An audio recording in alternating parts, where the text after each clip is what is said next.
여러분, 모두 안녕하세요. 저는 서울에 사는 70대 초반의 여성으로 불과 몇 년 전 아주 뼈아픈 사건을 경험했던 사람이기도 합니다. 남편을 먼저 떠나보내고 믿었던 자식놈들에게 배신을 당하며 있는 재산 전부 빼앗기는 일을 당했었으니까요. 눈에 넣어도 아프지 않은 천사 같은 자식이라고 생각했던 아이들은 사실 천사가 아닌 악마 그 자체였습니다. 제 재산을 전부 빼앗자 갑자기 돌변해 저를 과시하며 식모처럼 부리다 못해 결국에는 차마 인간으로서 하지 말아야 할 짓까지 저에게 하고 말았으니까요. 아직도 그 생각을 하면 이가 갈리고 눈에서 피눈물이 나오는 듯 합니다. 그래서 제가 자식놈들에게 당했던 그 일들을 여러분께 들려드리고자 합니다.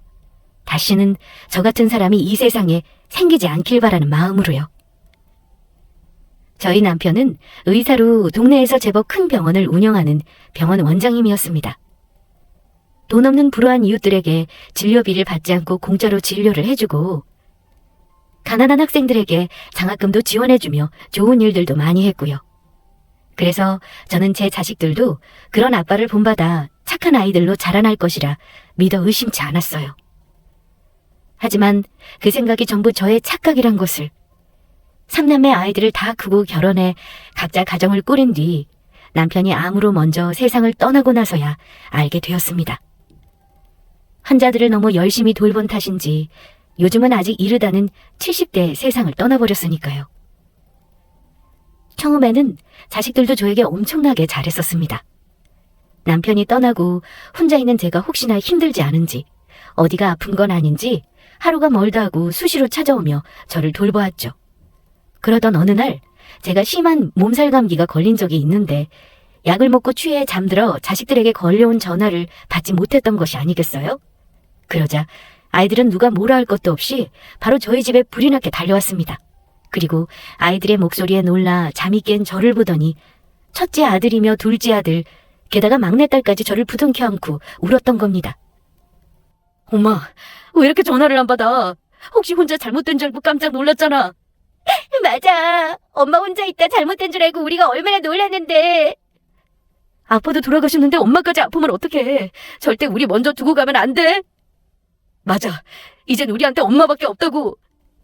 다 커서 자식까지 있는 녀석들이 어린애들도 아니고 무슨 아직도 엄마 타령이야. 이제 엄마도 나이도 들고 언제 떠날지도 모르는데 그 나이면 이제 엄마 없어도 너희 삼남매 똘똘 뭉쳐서 잘 살아야지. 엄마가 없는데 우리가 잘 사는 게 무슨 소용이야.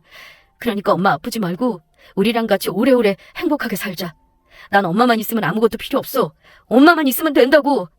큰오빠 말이 맞아. 나도 우리 엄마가 세상에서 제일 좋아. 엄마 나도. 이 둘째 아들도 절대 잊으면 안 돼?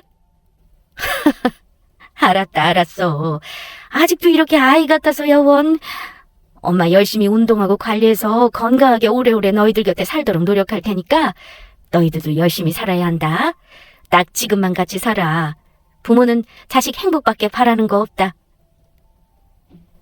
전 그때까지만 해도 세상에 저희 자식들처럼 부모 위해주는 착한 아이들은 없다며 제 자식들을 아무 의심 없이 믿고 있었죠. 너무나 순진하게도 말이에요. 그러던 어느 날 자식들이 저에게 중요하게 할 말이 있다며 저희 집을 찾아오더라고요. 그러더니 저의 눈치를 보며 첫째가 먼저 조심스럽게 이야기를 꺼냈습니다. 엄마, 정말 미안한데 아빠가 물려주신 엄마목 재산이랑 해서 엄마 재산 전부 이제 우리한테 맡기면 어떨까? 엄마 나이도 있고 아빠 병원까지 팔아서 정리한 마당에 엄마 혼자 돈 관리기도 어려울 것 같고 이제는 우리 도움이 필요하지 않겠어? 그래 엄마. 엄마가 나이도 있는데 이제 무슨 돈이 필요하겠어. 엄마가 우리한테 재산 전부 똑같이 나눠주면 매달 우리가 엄마한테 용돈 드리면 되잖아. 솔직히 엄마 그 많은 재산 굴리면 큰 돈이 될 텐데 아무것도 안 하고 가지고만 있는 거 너무 아까워서 그래. 그러니까 엄마, 이제 엄마 재산 전부 우리한테 맡겨주라. 앞으로도 우리가 잘할 테니까. 설마 엄마 우리 삼남매 못 믿는 건 아니지? 앞으로 엄마는 편하게만 있어. 엄마 재산 우리한테 나눠주면 우리가 다 알아서 엄마 잘 모시면서 뭐든 해드릴 테니까. 이참에 엄마 집 팔아서 그것도 정리해서 우리한테 전부 맡기고. 사실 엄마한테 내가 이야기 안 해서 그렇지. 나 요즘 조금 많이 힘들거든. 우리 회사 사정도 안 좋아지고 해서 사원들 하나씩 불러서 희망퇴직 들어갔대. 나보고도 나가라고 하네. 그래서 엄마가 재산 나눠주면 형도 그렇고 회사 관두고 우리 삼남매 같이 사업 좀 해보려고. 형이 괜찮은 사업 아이템 준비한 게 있나 봐. 둘째 너 회사 괜찮은 거 아니었어? 많이 힘들어진 거야? 그리고 첫째 너는 잘 다니던 대기업 관두고 사업이라니 할 수 있겠어? 그리고 막내 넌 대학 나와서 결혼 빨리 하느라 사회생활도 안 해본 애가 오빠들이랑 무슨 사업이야? 당연하지. 엄마 걱정하지 마. 나 일 잘하는 거 알지? 아무리 대기업에 좋다고 하지만 좀 더 나이 들어봐. 그러면 어차피 회사에서도 눈치 주고 오래 못 버티고 나와야 한다고. 그러다가 중소기업 취업해서 전전하다 결국엔 더 나이 들면 써주는 데도 없어서 내 사업 할 수밖에 없다고. 물론 우리 삼남매 일 한다고 해도 아빠가 물려주신 재산도 있고 하니까 당장은 부족함 없이 살겠지만 우리도 커가는 자식들이 있는데 뭐라도 해야 하지 않겠어? 너희들 정말 엄마 재산 나눠주면 잘 살 수 있는 거야? 혹시 엄마가 재산 나눠주고 나면 엄마 힘없다고 과시하고 구박하는 거 아니지? 엄마는 무슨 그런 말도 안 되는 소리를 해. 엄마가 우리를 어떻게 키웠는데. 우리 삼남매가 그러면 그건 인간이 아니고 쓰레기지. 오빠 말이 맞아. 엄마는 정말 별 걱정을 다 한다. 알았다. 그러면 엄마가 생각해 볼게. 우와, 엄마 진짜야? 역시 우리 엄마 최고. 정말 고마워. 우리가 앞으로 엄마 평생 호강시켜드릴게. 엄마 지금 한 말 진짜지? 엄마 걱정하지 마. 엄마 돌아가실 때까지 우리 삼남매가 엄마 행복하게 잘 모실 테니까. 아이들이 남편을 닮아 사람들을 사람 살리는 일에 관심을 두고 의사가 되었으면 좋았겠지만 자식 중 그 누구도 남편 하는 일에 관심을 가지는 아이들이 없어요. 남편이나 저나 저희 욕심보다는 아이들 행복이 중요하다는 생각에 특별히 의사라는 직업을 하라며 자식들에게 권하지 않았고요. 물론 남편 병원을 아이들이 물려받았다면 미래 걱정 없이 의사이만 하면 되었겠지만 지금은 그런 상황이 아니니 저 또한 자식들 걱정되더라고요. 남편이 자식들에게 물려준 유산이 있어 남들에 비해 넉넉하게 잘 산다고 해도 자식들에게 가정도 있고 하니 미래가 걱정되는 건 부모로서 어쩔 수 없나 봅니다. 그래서 결국 자식들 설득에 전 제가 살던 집까지 정리해서 자식들에게 제 재산 전부를 똑같이 나누어주게 되었습니다. 주변에서는 그런 저를 말리며 아이들을 절대 믿으면 안 된다고 했지만 말이에요. 나이가 들면 손에 몇 푼이라도 쥐고 있는 돈이 있어야 자식들이 부모한테 함부로 못한다고 하더라고요. 하지만 전 그런 주변 사람들의 걱정에도 그 말을 귀담아 듣지 않았죠. 다른 자식들은 몰라도 천사 같은 저희 자식들만은 결코 부모를 배신하지 않을 거라 철석같이 믿었던 겁니다. 참으로 바보 같게도. 게다가 제가 집을 정리하는 조건으로 자식들이 번갈아 가면서 저를 데리고 있기로 했는데 서로 먼저 저를 모시겠다고 싸우는 자식들을 보면서 어떻게 자식들이 저를 배신할 거라는 생각을 할 수 있었겠습니까? 그때는 몰랐던 거죠. 제 지인들의 충고처럼 자식이라도 결코 믿으면 안 된다는 것을 말입니다. 그것들이 제 재산을 노리고 순한 양의 탈을 쓰고 저에게 잘해줬다는 걸 그때까지는 순진하게 저만 몰랐던 것입니다. 제 자식들이야말로 부모 재산이나 노리며 뭐든 하는 짐승 새끼들보다 못한 것들인데 말이죠. 그 사실을 재산을 자식들에게 전부 뺏긴 후 몇 달이 지나지 않아 깨닫게 되었지만요. 첫째네 집에 저희 짐들을 두고 3달에 한 번씩 자식들 집을 옮기며 생활하기로 자식들과 약속을 했었습니다. 저희 자식들 모두 약속대로 초반에는 저를 극진히 모시며 잘해주었고요. 늙은 사람이 집도 없이 계속해 사는 곳을 옮겨 다닌다는 것이 편한 일은 아니었지만 그래도 그때까지는 자식들 전부 저에게 잘하고 있었고 나 하나 조금 불편한 것 참으면 된다는 생각이었죠. 하지만 그 생각은 얼마 지나지 않아 바뀌고 맙니다. 제가 아주 땅을 치고 후회했으니까요. 제 재산을 전부 자식들에게 주고 나자 자식들 전부 저에게 대하는 태도가 점점 달라지더니 결국에는 저를 무시하며 구박하기 시작하더라고요. 무슨 노예도 아니고 하나같이 약속이라도 한 듯 저를 가정부 취급하며 부려먹었던 겁니다. 특히 맏아들인 첫째가 저를 가장 많이 괴롭혔습니다. 엄마는 이걸 지금 국이라고 끓였어? 우리 집에 얹혀 살면 어느 정도 밥값은 해야 할 거 아니야. 내가 언제까지 엄마를 봐줘야 하는데? 그게 무슨 말이니? 너희 아빠도 그렇고 엄마 친구들은 엄마가 끓여준 미역국 먹으면 다들 하나같이 맛있다고 하던데 뭐가 맛이 없다는 거야? 어떻게 매일 나한테 한마디도 질 생각을 하네? 됐고! 이따위 거지 같은 미역국 앞으로 안 먹을 테니까 절대 끓이지 마! 상에 올려놓을 생각도 하지 말라고! 알겠다. 앞으로는 조심하마. 게다가 첫째 아들이 저를 무시하니 며느리랑 손주 녀석까지 저를 무시하더라고요. 아들이랑 며느리 눈치가 보여 나중에는 같이 식사도 못하는 상황이 됐는데 저 혼자 주방에서 밥을 찬물에 말아 김치와 먹고 있는데 며느리가 그런 저를 보더니 눈을 흘기며 대놓고 구박하는 거 있죠? 어머, 깜짝이야! 어머니! 지금 혼자 여기서 뭐 하시는 거예요? 식사를 하시려거든 우리가 안 보이는 방에 들어가 혼자 드시던죠. 무슨 도둑고양이도 아니고 몰래 혼자 나와 밥을 드세요? 제가 집안일 끝나면 되도록 제 눈에 띄지 않도록 하라고 했죠? 알았다. 미안하다. 다음부터는 조심하마. 오늘 하루 종일 한 끼도 못 먹어서 배가 고파 그랬어. 그놈의 밥 타령! 저 노인네는 언제 죽나 말이야.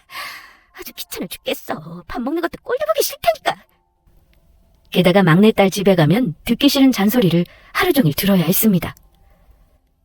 엄마, 빨래를 어떻게 했기에 내 블라우스가 이렇게 된 건데? 이게 얼마짜리인 줄이나 알아?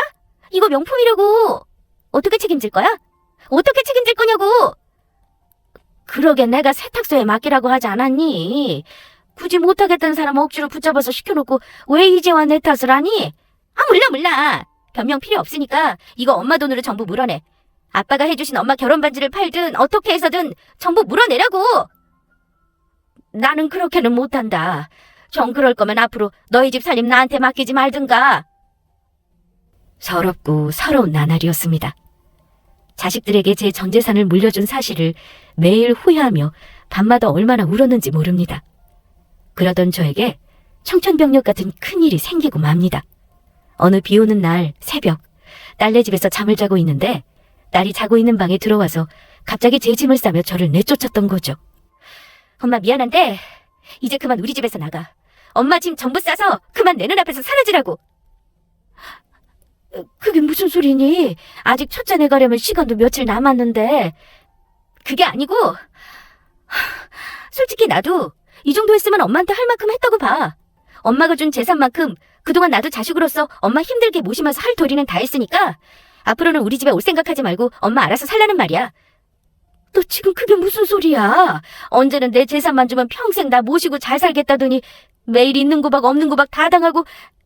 네가 했던 말 그거 전부 거짓이었냐? 너 내 재산 노리고 그동안 나 속인 거였어? 엄마, 당연한 거 아니야? 엄마 재산 아니면 뭐하러 귀찮게 내가 엄마를 모시겠다고 했겠어? 이 고양 것. 보자 하니까 역시 그런 거였어? 너한테 줬던 내 재산 당장 돌려줘. 내 재산 전부 내놓으라고. 엄마, 이제 와서 그게 무슨 소리야? 내가 미쳤다고 엄마한테 받은 재산을 돌려주겠어? 한 번 주면 끝이라고. 그러니까 그만 내 집에서 나가줘. 그리고 다시는 찾아올 생각 말고. 엄마 나중에 아프더라도 여기엔 엄마 돌봐줄 사람 없으니까 귀찮게 우리 집 찾아올 생각하고 꿈도 꾸지 마. 알겠지? 엄마가 찾아와도 내가 바로 내쫓아버릴 테니까. 저는 옷도 갈아입을 사이도 없이 제 짐이 든 여행 가방과 함께 딸네 집에서 쫓겨났습니다.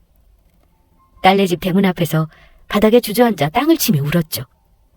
막내딸뿐만 아니라 제가 재산을 물려주자마자 돌변해 저를 무시하고 막대하는 자식들을 보며 저것들이 내 배 아파 낳은 내 자식이 맞나 하는 생각이 들면서 후회만 깊어졌습니다. 하지만 저의 시련은 거기서 끝이 아니었어요. 갈 곳이 없어진 저는 우산도 제대로 쓰지 못한 채 제가 지내기로 한 다음 순서인 큰아들 집에 가게 되었는데 큰아들 집 앞에서 엄청난 걸 목격하고 말았으니까요. 제가 살던 집을 팔며 저희 집에 있던 물건 중 살아생전 남편과 쓰던 아끼던 가구들을 큰아들 집 제 방에 두고 생활하고 있었는데 그 가구들이며 저의 옷가지며 물건들 전부가 큰아들 집 대문 앞에 도로변에 전부 나와 있던 겁니다. 그리고 가구에는 종이 한 장이 붙어 있었습니다. 전부 버릴 물건들이니 필요하신 분들 가지고 가세요. 안 가지고 간 물건들은 나중에 주민센터에 신고해 처리하도록 하겠습니다. 큰아들놈마저 저를 내쫓을 생각으로 저의 짐을 집 밖으로 전부 내놓았던 것입니다. 전 그만 너무 서럽고 화가 나 큰아들 집 배를 있는 힘껏 눌렀습니다. 주말이라 큰아들네 가족 전부가 집에 있다는 사실을 제가 알고 있는데도 모두 문 열어줄 생각을 하지 않더라고요.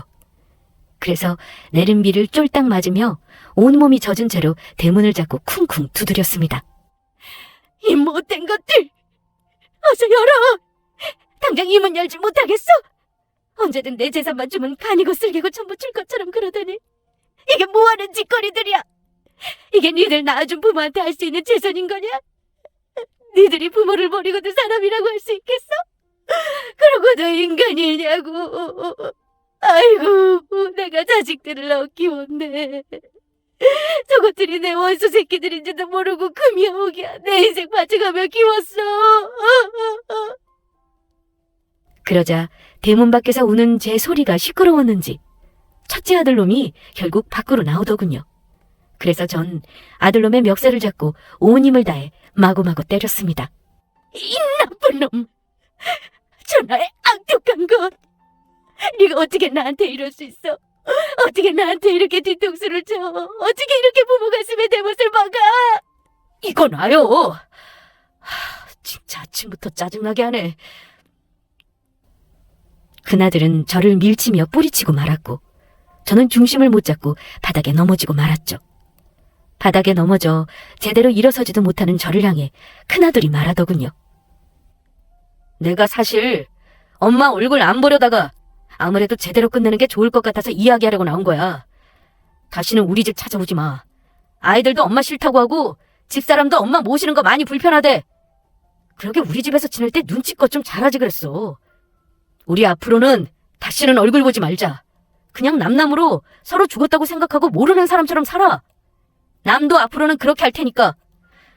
그리고 괜히 둘째네 찾아가서 지금처럼 쓸데없는 행패 부리지 말고. 어차피 둘째네 지금 해외로 가족여행 가서 집에 아무도 없을 거야. 저기 대문 위에 우리 집 CCTV 보여? 거기로 엄마가 나 때린 장면 다 녹화됐거든? 사람이 어떻게 무식하게 사람을 때려? 다시 찾아오면 나 이 증거 자료들로 엄마 경찰에 폭행죄를 고소하고 스토킹으로 접근 금지 명령도 신청할 거니까 엄마 콩밥 먹고 싶지 않은 거면 내 말 듣는 게 좋을 거야. 쪽팔리게 나이 들어서 폭력 전과로 빨간 줄 그어서 살고 싶은 거 아니지? 앞으로는 영원히 우리 앞에 나타나지 말고 조용히 살아. 그러면 니들한테 줬던 내 재산 전부 돌려줘라. 니들이 나 모시겠다고 약속해서 준 내 피 같은 돈이니까 어서 돌려달라고. 니들한테 내 재산 이런 한 푼 주는 것도 아까워. 진짜 웃기지도 않아서 그 재산들 뭐 우리가 엄마 모시기로 하고 줬다는 증거라도 있어? 뭐라고? 엄마 재산 우리가 엄마 모시기로 하고 줬다는 증거라도 있냐고. 엄마가 뭘 모르나 본데 증거가 없으면 전부 소용이 없는 거야. 아마 엄마가 엄마 재산 전부 돌려받겠다고 법적으로 우리 삼남매 고소해도 증거가 없어서 아무 소용없을걸? 그러게 엄마 재산을 주기 전에 먼저 우리한테 서약서라도 받아놓지 그랬어? 아니면 우리가 엄마 잘 모시겠다고 하는 음성이라도 녹음해두던가. 귀찮으니까 그만 꺼져! 아들은 그렇게 말하며 집 안으로 들어갔습니다. 그리고 저는 한동안 멍하니 바닥에 주저앉아 하염없이 눈물만 흘렸죠. 하늘도 울고 저도 울었습니다. 그때는 정말 너무 기가 막히고 억울해서 눈물밖에 흐르지 않더라고요. 그런데 곰곰이 생각해보니 지금까지처럼 자식들한테 갖은 수모와 괴롭힘을 당하고 사느니 굶어 죽더라도 저 혼자 사는 게 낫겠다는 생각이 문득 들더라고요. 그래서 전 아들놈이 버린 제 짐들 중 필요한 옷가지들이랑 남편 유품이랑 앨범, 돈이 될 만한 것들을 챙겼습니다. 남편이 해준 결혼 반지를 빼고 제가 자식들 몰래 가지고 있던 남은 폐물들을 전부 팔아 간신히 3천만 원짜리 반지하 단칸방 하나를 전세로 얻을 수 있었습니다. 다행히 저에게 그때 몇 개 남은 폐물들이 있었거든요. 자식들이 변한 모습에 어떻게 될지 몰라 제가 움직일 때마다 가방에 꽁꽁 싸두고 가지고 다녔던 것들이었죠. 저는 그렇게 자식들과 연을 끊게 되었습니다. 하지만 생활이 어려운 건 어쩔 수 없더라고요. 나이가 있으니 써주는 것도 별로 없어 파트타임으로 식당에서 설거지일과 폐지를 줍는 일을 하며 정부에서 노인연금으로 근근히 먹고 살 수 있었습니다. 제가 옛날 사람이라 아는 정보가 없어서 그런지 나이가 있고 힘들어 기초생활 수급으로 신청을 하고 싶어도 자식들이 재산들이 있으니 그것조차 불가능하더라고요. 그래도 저를 괴롭히던 원수 같던 자식들을 안 보고 사니 마음은 편했지만 또 한편으로는 제가 낳은 자식들에게 당한 배신을 생각하며 큰 울분이 쌓이기도 했습니다. 그저 하루라도 빨리 남편 곁으로 가고 싶은 심정이었죠. 그렇게 서글픈 나날들을 보내며 2년이란 시간이 흐르며 그날도 평소와도 다를 것 없는 평범한 날이었습니다. 없는 형편이지만 남편의 기일이 가까워져 남편 기일을 준비하며 도로 앞 상가 건물들에 쌓인 폐지를 주고 있을 때였죠. 그런데 어느 큰 건물 앞에서 고급 승용차가 한 대가 멈춰서는 것이었습니다. 그러고는 차 안 뒤 좌석에서 한 중년 남자가 내리더니 제 앞으로 걸어오는 것이었습니다. 그래서 저는 이 앞에서 폐지를 줍지 말라고 뭐라고 하려는지 알고 재빨리 도망가려는데 그 중년의 남자가 저를 불러세웠습니다. 저 혹시 박정미 사모님 아니신가요? 혹시 저 못 알아보시겠습니까? 네? 제 이름을 어떻게... 누구신데 저를 알아보세요? 사모님, 접니다. 최 원장님 병원 앞에서 작은 기계공장 운영했던 김수광이에요. 네? 김 사장님이시라고요? 아유, 세상에 이렇게 반가울 때가... 어디서 잘 살 거라고 생각하고는 있었는데 이렇게 다시 보니 반갑네요. 사모님, 제가 그동안 얼마나 사모님이랑 최 원장님을 찾아다녔는지 아십니까? 이제야 여기서 뵙네요.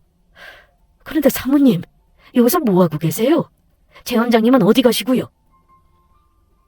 저에게 말을 걸어왔던 김 사장님이라는 사람은 젊은 시절 저희 병원 앞에서 해외로 수출하는 작은 기계 공장을 운영했던 분으로 저와 남편에게 큰 신세를 졌던 사람이기도 합니다. 그때 한창 IMF가 터지면서 잘 나가던 공장이며 가게며 하나둘씩 망해가던 시절인데 김 사장님네 공장도 다를 바가 없었거든요.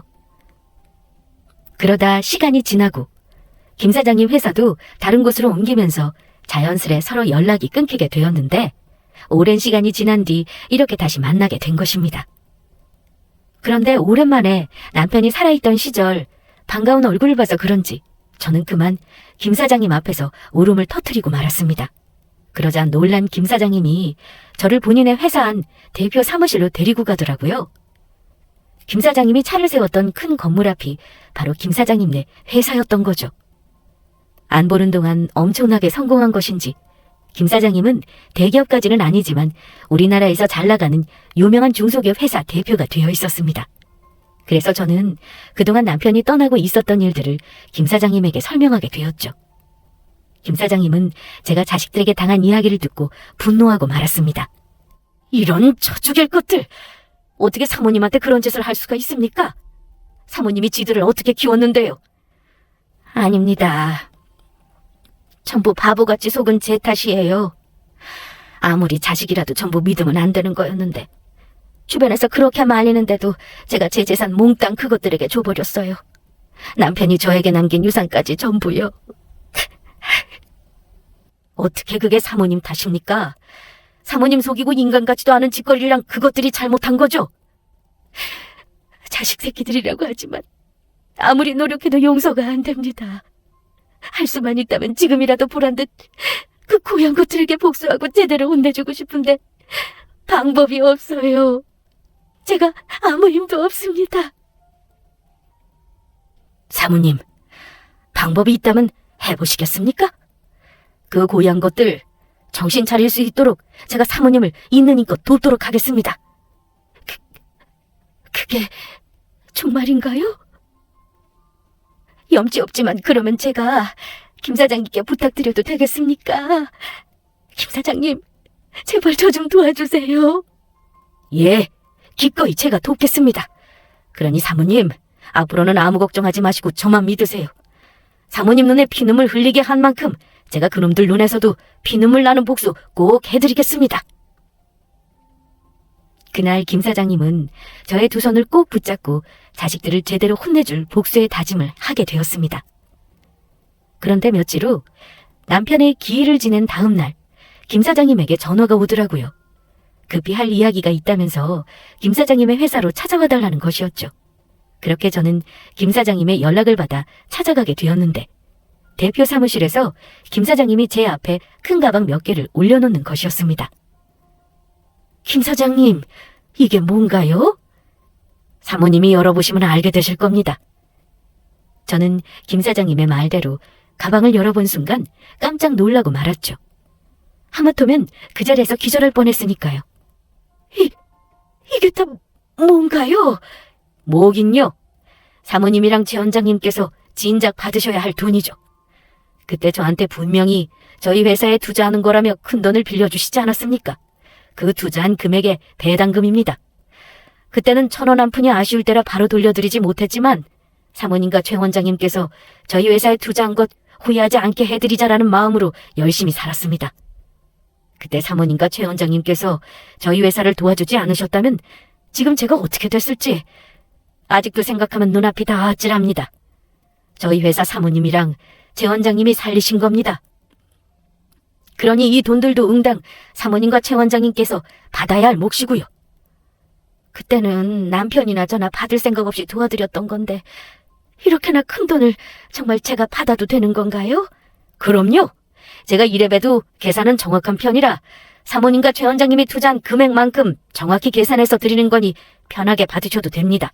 중간에 연락이 끊기지만 않았어도 좋았을 텐데 나중에 최 원장님이랑 사모님 만나면 돌려드리려고 제가 따로 관리하며 늘 준비해놓고 있었는걸요. 자식들도 부모 싫다고 버린 마당에 김 사장님께서 이런 도움 받아서 어떡해요. 정말 감사합니다. 감사해요. 그리고 사모님 자녀분들에 대해 조사해보니 자녀분들이 운영하는 회사가 자금 사정으로 많이 어려워진 것 같습니다. 초반에만 회사가 괜찮았는지 나중에 갈수록 매출이 하락하면서 지금은 거의 10분의 1 토막이 난 것 같더라고요. 그래서 그 부분을 이용하면 자녀분들을 정신 차리도록 따끔하게 혼내줄 수 있을 것 같습니다. 사모님께서 제 계획에 따라주시겠습니까? 제가 뭘 어떻게 하면 되는 건가요? 그냥 사모님, 저만 믿고 그냥 따라오시기만 하면 됩니다. 김 사장님이 말한 자식들을 혼내줄 방법은 이러했습니다. 김 사장님은 저희 자식들 회사에 투자할 목적으로 만나자고 한 뒤 그 투자를 전부 취소할 생각이었습니다. 그리고 본인의 정체를 밝히고 저희 자식들의 어떤 잘못 때문에 투자를 취소하게 된 것인지 그 이유를 설명한 뒤 정신을 제대로 차리게 할 목적이었습니다.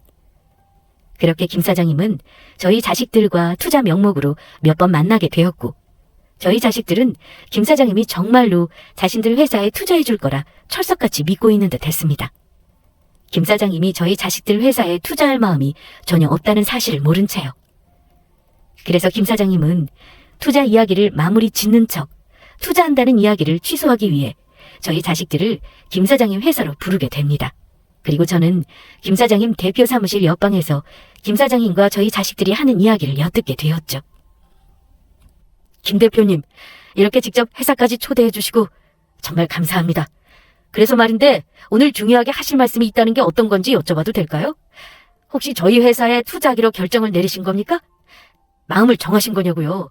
그래만 주신다면 정말 고마울 것 같습니다. 기회만 주시면 저희 정말 열심히 해보겠습니다. 회사를 있는 힘껏 키워서 김 대표님 은혜에 꼭 보답하도록 할게요. 제가 세 분을 부른 건 그 이유가 아니고 아무래도 저희 회사에서 투자하기가 어려울 것 같아서 그 말씀을 드리러 만나자고 했던 겁니다. 저희 회사 말고 다른 투자처를 알아보시는 게 좋을 것 같습니다. 예? 이제 와서 그게 무슨 말씀인가요? 솔직히 말씀드리면 김 대표님 회사 아니면 저희 회사에 투자한다는 회사도 딱히 없고 그러면 정말 저희 회사 끝장이란 말입니다. 완전 망한다고요. 그러니 제발 한 번만 마음을 돌려주시면 안 될까요? 이렇게 부탁드립니다.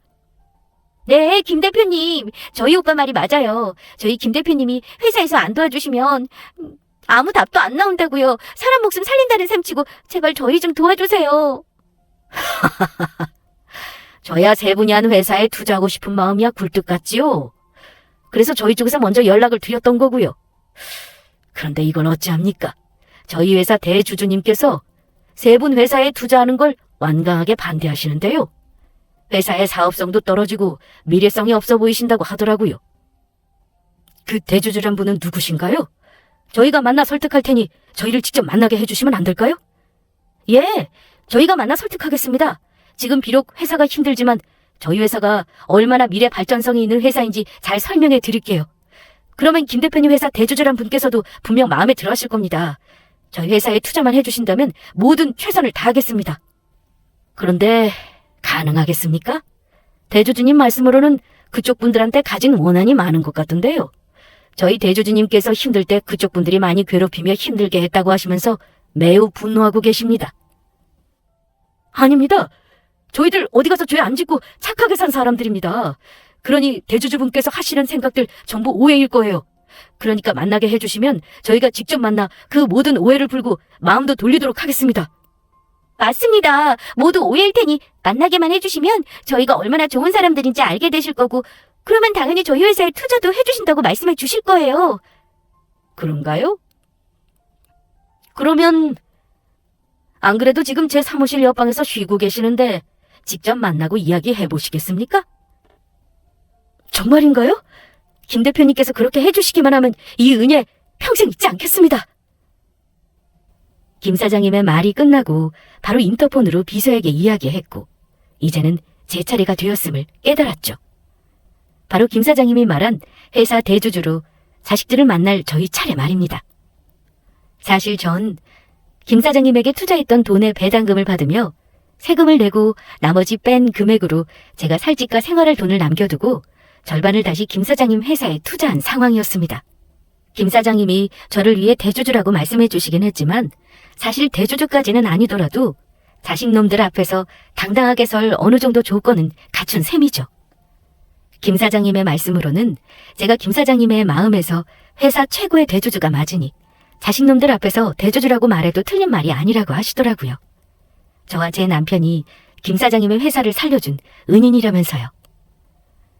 저는 바로 김 사장님 비서분의 안내로 바로 김 사장님과 저희 자식놈들이 기다리는 대표 사무실 안으로 들어갔습니다. 그런데 대표 사무실 안으로 제가 모습을 드러낸 순간 저희 자식들은 아주 놀라 자빠질 표정을 하고 있더라고요. 엄마가 여기를 어떻게... 엄마가 여기는 무슨 일이야?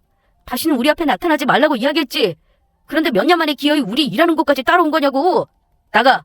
당장 꺼지라고. 맞아. 지금 회사 다 망하게 생겨서 가뜩이나 골치 아픈데 왜 엄마까지 나타나서 왜 짜증나게 하는데? 그것도 여기가 지금 어디라고 찾아와. 미쳤어? 그때 김 사장님은 자식놈들에게 보란듯이 제 소개를 했습니다.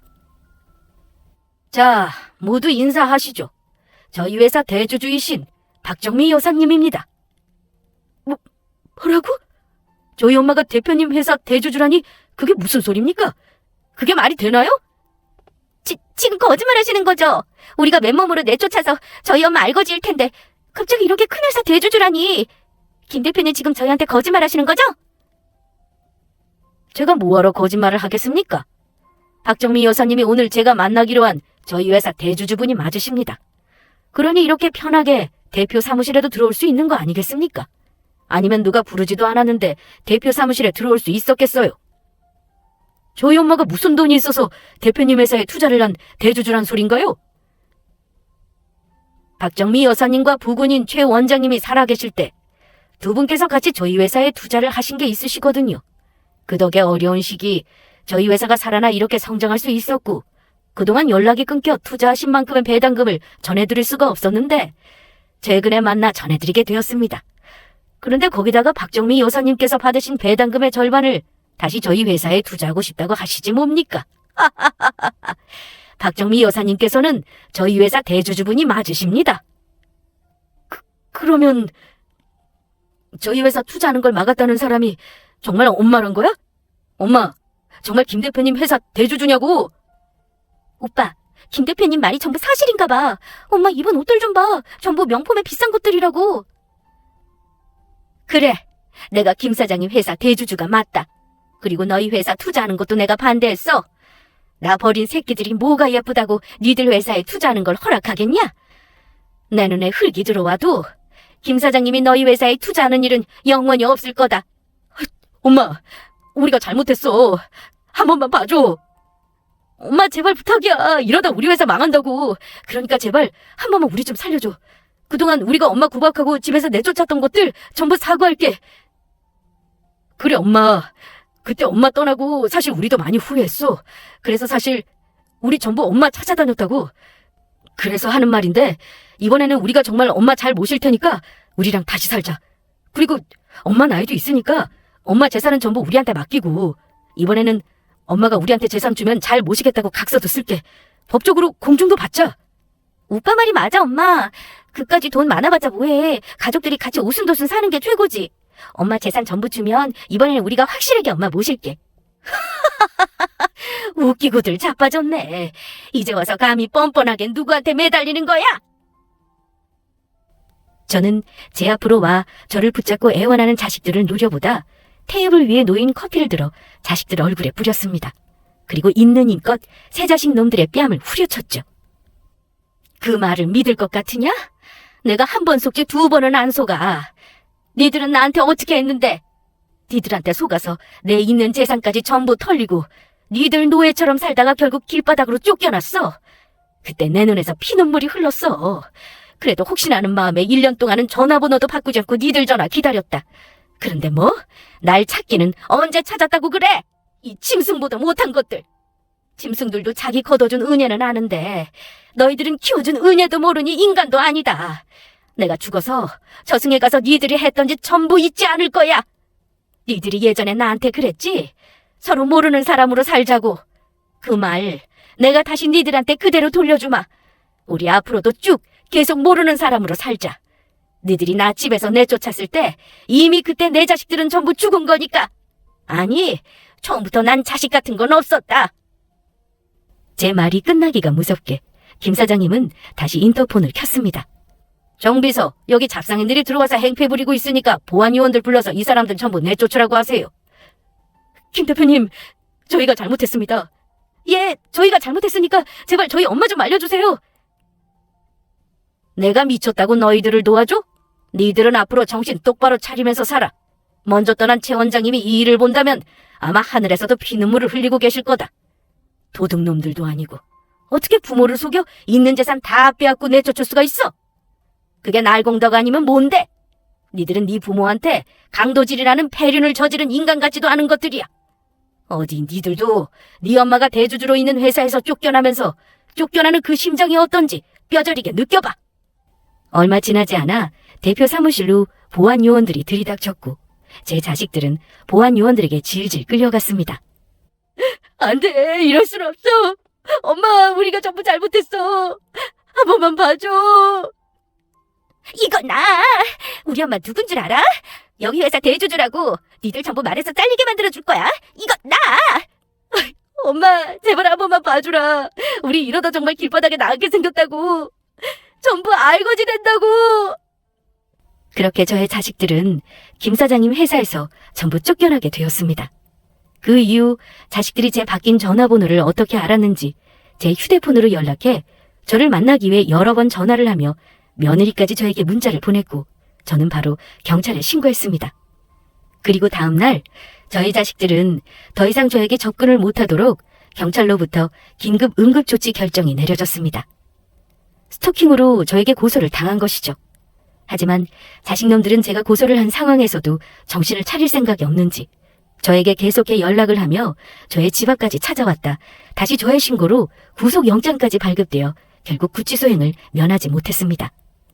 게다가 회사 빚까지 갚지 못해 쫄딱 망하는 신세가 되고 말았죠.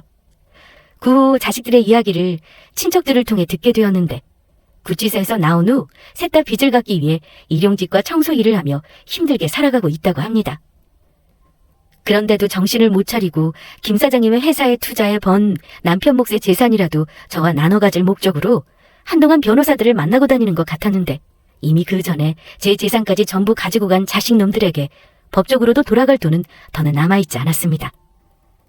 어떤 사람은 이런 저를 보고 매정한 부모라고 욕할 수도 있겠지만 자식들을 위해서도 전 제가 선택한 방법이 최선이었다고 생각합니다. 그렇게 당하고도 고생하는 제 자식들을 보며 가슴이 아픈 것도 사실이었지만 그럼에도 제 자식들을 이번 일을 계기로 정신을 차리게 하는 것이 더 중요하다고 생각했으니까요. 제 부모를 버릴 정도로 사람답지 않게 살 바에는 무엇이 옳고 그른지 깨닫고 고생을 좀 하더라도 사람답게 사는 법을 배웠으면 하는 마음입니다. 물론 사는데 돈이 중요한 것은 사실이지만 돈보다 사람이 되는 게 더 우선인 거니까요. 그래서 저는 죽으면서 제 재산도 자식들한테 1원 한 푼 물려주지 않을 생각입니다. 제 재산들 쓰고 싶은 데 쓰며 좋은 곳에 전부 기부해서 다 쓰고 딱 1,000만 원만 남겨놓고 떠날 생각입니다. 제 장례식 비용으로 말이에요. 자식들 일은 겪으면서 돈은 진짜 좋은 데 쓰는 것이 맞는다는 생각이 들었거든요. 그럼 제 사연을 이만 줄이도록 하겠습니다.